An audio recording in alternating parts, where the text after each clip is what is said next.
नवनीत, अरे श्वेता, ये क्या? अरे मैडम मैडम आप आ गए। मैडम आप छिपिए, जल्दी छिपिए। मैडम मैडम सांप आने वाले हैं, सांप की सच्चाई आपके सामने आ जाएगी। मैडम छिपिए। मैं क्यों छुपूं? अरे मेरी बहन को घर में कोई चोर घुस आया है क्या? नहीं मैडम, आपको सारी सच्चाई पता चल जाएगी, आप जल्दी छिपिए। वो सांप आ गए। मैडम जाइए, मैडम जाइए जल्दी। कौन आवाज लगा रहा था मेरे को? ये क्या? इसके मुंह पे मैंने टेप लगाया था ना, ये कैसे हटा? वो मैं बताता हूँ साहब, वो छोटी मैडम को ना वो वॉशरूम जाना था, वो मुझे बोल रही थी सारे में, मैं समझ ना पाया ना, तो फिर मैंने वो हटा दिया मैडम की। मैंने तुझसे बोली थी ना, चाहे वॉशरूम जाना हो चाहे कहीं जाना हो, मुझे पहले बताएगा। तूने हटाया क्या? माफ करना साहब, आज के बाद जो भी मैं करूंगा ना आपसे पूछ के करूंगा बस। और सुन, तेरी बहन ना आने वाली है, उसने बताया था मुझे कि वो शाम को आएगी।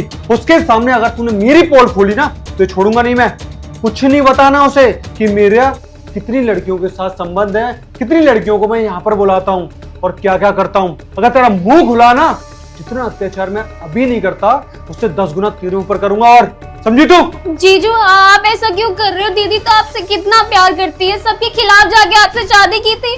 उन्हें पता चलेगा ना आप मुझे इस तरीके से टॉर्चर कर रहे हैं, वो आपको धक्के मार के निकालेगी इस घर से। कौन बताएगा? तू बताएगी।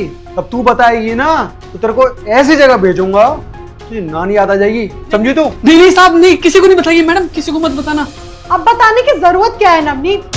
क्योंकि मैंने सब कुछ ना अपने कानों से सुना है और आंखों से देखा है। और जिस टेप की तुम बात कर रहे थे ना, वो टेप मैंने अपनी बहन के मुंह पे से हटाया था। तुम्हें क्या लगा तो तुम मेरी बहन के साथ में जो भी करोगे तो मुझे कभी पता नहीं चलेगा? सब कुछ पता चलेगा और हर बुराई का ना अंत होता है। और आज ना तुम्हारी बुराई का अंत हो चुका है। तुम्हें शर्म नहीं आई? वो तुमसे उम्र में कितनी छोटी है और तुम उसके साथ में ये सब कर रहे थे। अरे तुम मेरे पीठ पीछे मेरे साथ में क्या कर रहे थे? तुम मेरी पीठ पीछे मेरे घर में लड़कियां बुलाते हो। मैं यहाँ पर ड्यूटी करती हूँ, इस घर को चलाती हूँ, तुम्हारे खर्चे उठाती हूँ, और तुम क्या कर रहे हो? तुम मेरी बहन का सिर्फ ध्यान भी नहीं रख पाए। तुम क्या बोलते थे कि तुम्हारी बहन बाद में, पहले मेरी छोटी बहन है। अरे कुछ तो शर्म करते तुम। रक्षाबंधन पे तुम इससे राखी बंधवाते थे और तुमने उसको स्कूल जाने की उम्र में घर में इस तरीके से नौका बना के रखा। देखा, मैं ना थोड़ा सा बहक गया था। मैं तुमसे सॉरी बोलता हूँ, आइंदा ऐसी गलती कभी नहीं होगी। आइंदा से मैं गलती करने का तुम्हें मौका भी नहीं दूंगी नवनीत, क्योंकि मैं अपनी लाइफ में ना सिर्फ एक बार गलती करती हूँ और दूसरी बार ना मैं करती नहीं हूँ। तुमने सबसे पहले इसलिए चुना था क्योंकि मुझे लगता था कि तुमसे बेहतर इंसान इस दुनिया में कोई नहीं है। लेकिन आज मुझे इस बात का एहसास हो गया कि मेरी सोच कितनी गलत थी, क्योंकि इस दुनिया में तुमसे ज्यादा घटिया इंसान कोई भी नहीं है। तुमने मेरी बहन के साथ में जो भी अत्याचार किया है ना, उन सबकी ना तुम्हें भरपाई करनी पड़ेगी। और तुम्हें क्या लगा था मैं शाम को आऊंगी? तुम्हें सरप्राइज देने के लिए ना दिन में आई, और सही भी हुआ।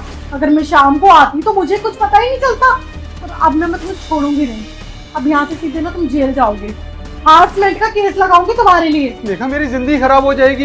मैं तुमसे माफी मांगता हूँ, आइंदा ऐसा कुछ भी नहीं होगा। माफी मांगने की और ये मगरमच्छ के आंसू की ना कोई जरूरत नहीं है। यहाँ से चलो, सीधे चलो यहाँ से पुलिस स्टेशन।